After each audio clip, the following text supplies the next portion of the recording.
فكر في واجبك كما تفكر في حقك، واعمل طلبا للإتقان لا طلبا للشهرة والجزاء، ولا تنتظر من الناس أكثر مما يحق للناس أن ينتظروه منك. السلام عليكم ورحمة الله وبركاته.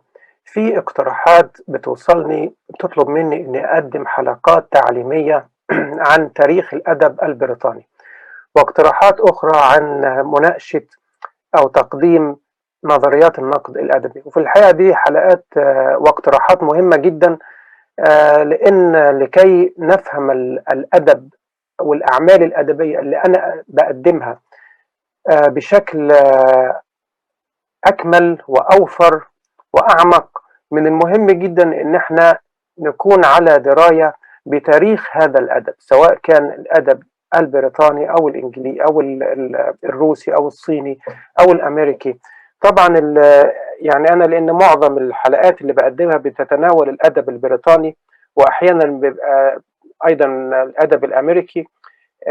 سنبدأ بتاريخ الأدب البريطاني، والنهارده هتكون الحلقة الأولى عن الأولد إنجليش، اللغة الإنجليزية القديمة وأدب اللغة الإنجليزية القديمة، أو ما يعرف بالأنجلو ساكسون. الأنجلو ساكسون النهارده إن شاء الله الحلقة الأولى. الحلقة القادمة المفروض نتكلم عن أدب اللغة الإنجليزية الوسطى، اللي هو الميدل إنجليش ليتريشر. إنما مش معنى كده إنها تكون الأسبوع القادم، لأن ما زلت أيضا سأستمر في تقديم الأعمال الأدبية. فخلينا نبدأ النهاردة مباشرة وبدون يعني مقدمة طويلة. حلقتنا النهاردة هتكون عن اللغة، تاريخ الأدب اللغة الإنجليزية القديمة، أو ما يعرف بالأنجلو ساكسون، الأنجلو ساكسون literature. احنا هنقول عليه old English literature يعني for now، انما هعرض لحضراتكم ايضا ايه الفرق بين الاولد انجلش literature والانجلو. هو الاثنين واحد، بس ليه في ناس بتفضل تسميه old English وفي ناس بتفضل تسميه انجلو ساكسون. الكتب اللي هعتمد عليها ده مرجعي الرئيسي اللي هعتمد عليه. هذا المجلد المرجع محترم جدا، The Short Oxford History of English Literature 3rd edition by Andrew Sanders. أندرو يعني كتاب وافي لكل المعلومات اللي طبعا في بعض الكتب التانية، ولكن مش هعتمد عليها اعتماد أساسي. Brief History of English Literature مش هو ده الاعتماد الأساسي هيكون عليه.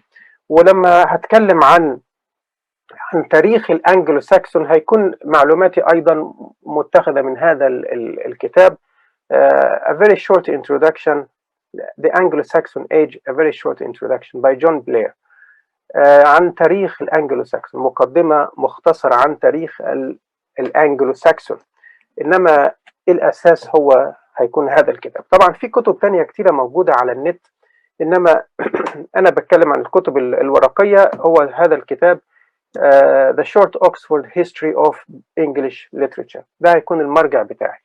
إنما حتى المعلومات اللي مذكورة في هذا الكتاب خارجة من يعني إيه مصدر هذه المعلومات. يعني ما هو الكتاب دوت، جامعة أكسفورد لما أخرجت هذا الكتاب، الجامعة نفسها لازم يكون لها مرجع. فإيه المراجع هذا الكتاب؟ هم في كتابين هم يعدوا أساس كل المراجع وكل الكتب اللي بتكتب عن تاريخ الأدب البريطاني. الكتاب الأول اسمه On the Ruin of Britain، يعني عن خراب بريطانيا، واللي كتبه جلدس. ده كتبه في حوالي تقريبا 540، يعني فوق ال 540 شوية. وده كان مونك، كان راهب يعني. ده الكتاب الأول. الكتاب الثاني Ecclesiastical History of the English People، يعني التاريخ الكنسي للشعب البريطاني، وده اللي كاتبه The Venerable Bede. بيد دوت يعني بيد الموقر، أيضا كان أحد الرهبان وده كتبه في 731 تحديدا، التاريخ الكنسي للشعب البريطاني، الشعب الإنجليزي. The Ecclesiastical History of the English People. وبالنسبة يعني الناس اللي مش عارفة بريطانيا دي شكلها ايه على الخريطة، بريطانيا عبارة عن مجموعة من الجزر زيها زي هونج كونج كده اللي أنا عايش فيها. هونج كونج عبارة عن مجموعة من الجزر، ولكن الجزيرة الأكبر والأهم هي جزيرة هونج كونج، إنما في جزر تانية كتيرة بقى حوالين هونج كونج، إنما كلهم مع بعض بيطلق عليهم اسم هونج كونج، إنما هي مجموعة من الجزر. كذلك بريطانيا مجموعة من الجزر. يعني لو بصينا على الخريطة ديت هنلاقي اسكتلندا فوق أهي تحت، وبعدها هنا في الغرب ايرلندا، ويلز تحت خالص اهي الجزء ده ويلز، وادي انجلترا الجزء الاكبر دوت انجلترا. ونلاحظ ان اسكتلندا وايرلندا يعني كلهم خضار، وويلز اسكتلندا وايرلندا وويلز مشهورين انه كل يعني الطبيعه الخضراء فيهم، هي البلد الجزيره كلها عباره عن طبيعه خضراء. ولذلك اي لون اخضر في الاحتفال بالعيد الوطني لايرلندا لازم اللون الاخضر ده يتلبس يعني. وده الاتلانتيك اوشن، المحيط الاطلنطي. ولو اتجهنا غربا هنروح على الامريكتين، وهنا انجلترا. لو اتجهنا شرقا اوروبا، بدايه اوروبا. فطبعا بريطانيا تنسب لاوروبا، يعني جزء من اوروبا، انما النورث سي ده بيفصل ما بينها وبين قارة أوروبا. أوكي. ودول المصدرين التاريخيين زي ما قلت عن خراب بريطانيا والتاريخ الكنسي للشعب الإنجليزي. ناخد يعني مقدمة تاريخية سريعة عن شعب بريطانيا، يعني انجلترا واسكتلندا وايرلندا وويلز. الناس اللي عايشه في البلاد ديت وصلت هناك ازاي وتاريخها ايه. يعني نقدر نقول ان سنه 600 تقريبا، يعني طبعا التواريخ دي كلها تواريخ تقريبيه، تزيد 50 سنه تقل 50 سنه، انما هي كلها تواريخ تقريبيه. في 600 قبل الميلاد شعب السلتس دوت اللي هو الشعب اللي بيرمز لاسكتلندا وايرلندا على وجه الخصوص. يعني السلتس يعني شعوب اسكتلندا وايرلندا كانوا عايشين اصلا في نهر شمال نهر الراين، نهر الراين اللي بيعبر المانيا. فيعني هم اصولهم من المنطقه ديت، منطقه نهر الراين. هاجروا للجزر البريطانيه ديت زي ما احنا شايفين على الخريطه، الجزر خاصه الجزء اللي فيه انجلترا دلوقتي، انجلترا اسكتلندا، هاجروا لكل الجزر ديت في حوالي 600 قبل الميلاد. من 400 قبل الميلاد ل 300 قبل الميلاد الشعب البريطاني نفسه بدأ يهاجر على هذه الجزر، على جزيرة انجلترا على وجه الخصوص. يعني الشعب البريطاني غير البريتونس غير السلتس. زي ما قلنا البريتونس دول اللي هم في انجلترا على وجه الخصوص، السلتس اللي في اسكتلندا وايرلندا وويلز. في سنة 55 قبل الميلاد يوليوس قيصر غزا هذه الجزر البريطانية الأربعة وضمها للمملكة أو للإمبراطورية الرومانية.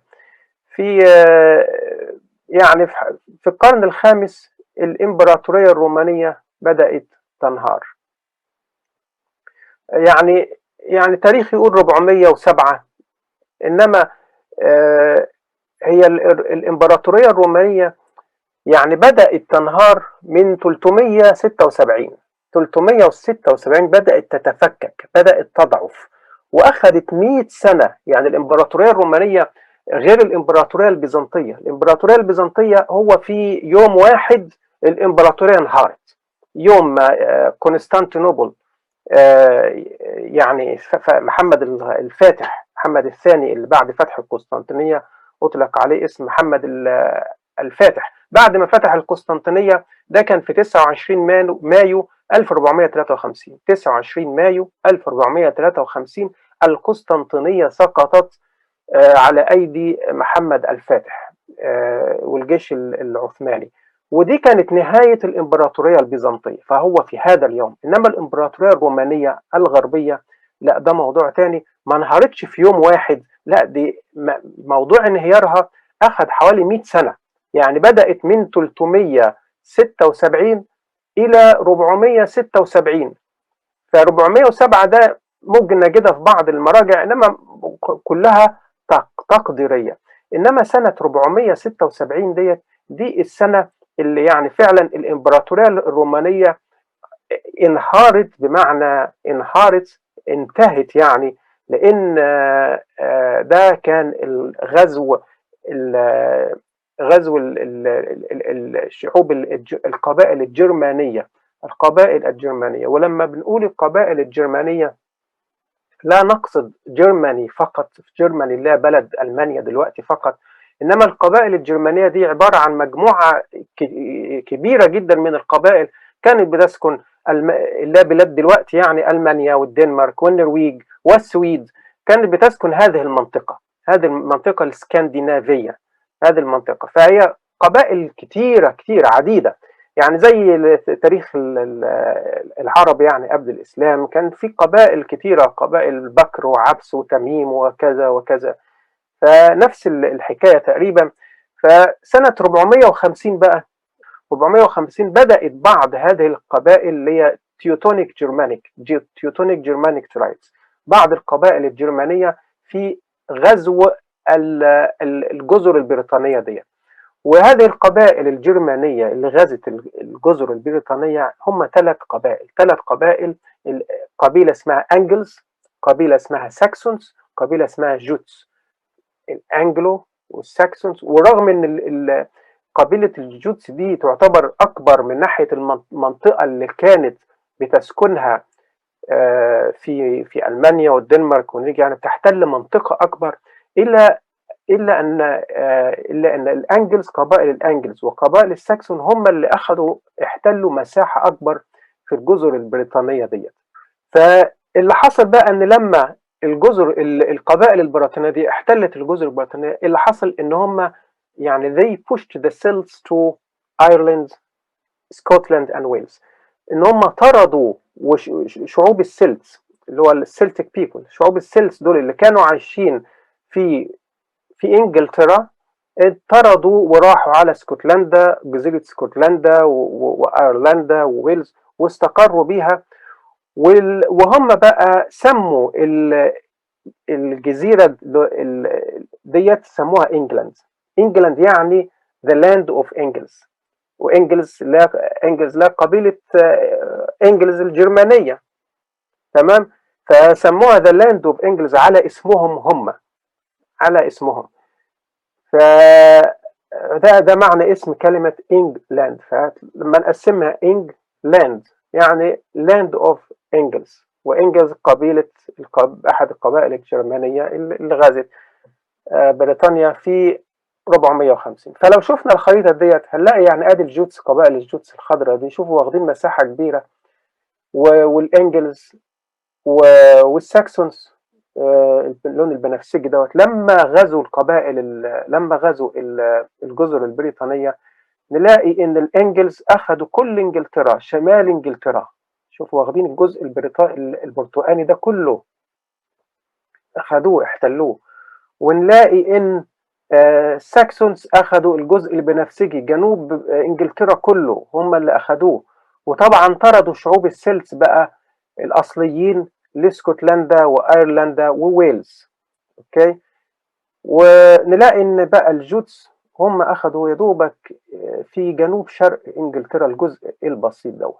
ولذلك بيشار دايما لانجلترا او لتاريخ الادب البريطاني القديم الانجلو ساكسون، لان هم اللي يعني اخذوا نصيب الاسد في اقتسام انجلترا. نتكلم بقى عن الانجلو ساكسون بعد ما احتلوا انجلترا.